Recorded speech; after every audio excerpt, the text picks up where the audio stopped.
ನಮಸ್ಕಾರ ಸ್ನೇಹಿತರೆ, ಕನ್ನಡ ಚಿತ್ರರಂಗದ ಖ್ಯಾತ ನಟಿ ರಾಧಿಕಾ ಪಂಡಿತ್ ಅವರು ಇತ್ತೀಚೆಗೆ ಸಾಮಾಜಿಕ ಜಾಲತಾಣದಲ್ಲಿ ಹಂಚಿಕೊಂಡಿರುವ ಒಂದು ಫೋಟೋ ಭಾರೀ ವೈರಲ್ ಆಗಿದೆ.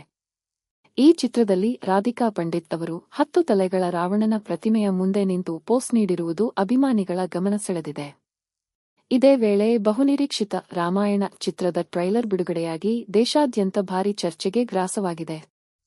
ಟ್ರೈಲರ್ನ ಅದ್ದೂರಿ ದೃಶ್ಯಗಳು, ಪಾತ್ರಗಳ ಲುಕ್ ಮತ್ತು ವಫತ ಸಿನಿ ಪ್ರೇಕ್ಷಕರಿಂದ ಮೆಚ್ಚುಗೆ ಪಡೆದಿವೆ. ಈ ಹಿನ್ನೆಲೆಯಲ್ಲೇ ರಾಧಿಕಾ ಪಂಡಿತ್ ಅವರ ಈ ಹೊಸ ಫೋಟೋ ಕೂಡ ಸಾಮಾಜಿಕ ಜಾಲತಾಣಗಳಲ್ಲಿ ಹೆಚ್ಚು ವೈರಲ್ ಆಗುತ್ತಿದೆ.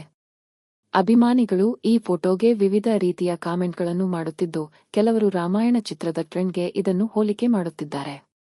ಆದರೆ ರಾಧಿಕಾ ಪಂಡಿತ್ ಅವರು ಈ ಫೋಟೋವನ್ನು ಯಾವುದೇ ಸಿನಿಮಾ ಪ್ರಚಾರಕ್ಕಾಗಿ ಹಂಚಿಕೊಂಡಿದ್ದಾರೆ ಎಂಬ ಅಧಿಕೃತ ಮಾಹಿತಿ ಇಲ್ಲ. ಈ ವಿಷಯದ ಬಗ್ಗೆ ನಿಮ್ಮ ಅಭಿಪ್ರಾಯವೇನು? ಕಾಮೆಂಟ್ನಲ್ಲಿ ತಿಳಿಸಿ. ಇಂತಹ ಮನರಂಜನಾ ಸುದ್ದಿಗಳಿಗಾಗಿ ನಮ್ಮ ಚಾನೆಲ್ ಅನ್ನು ಸಬ್ಸ್ಕ್ರೈಬ್ ಮಾಡಿ, ವಿಡಿಯೋಗೆ ಲೈಕ್ ನೀಡಿ ಮತ್ತು ಸ್ನೇಹಿತರೊಂದಿಗೆ ಹಂಚಿಕೊಳ್ಳಿ.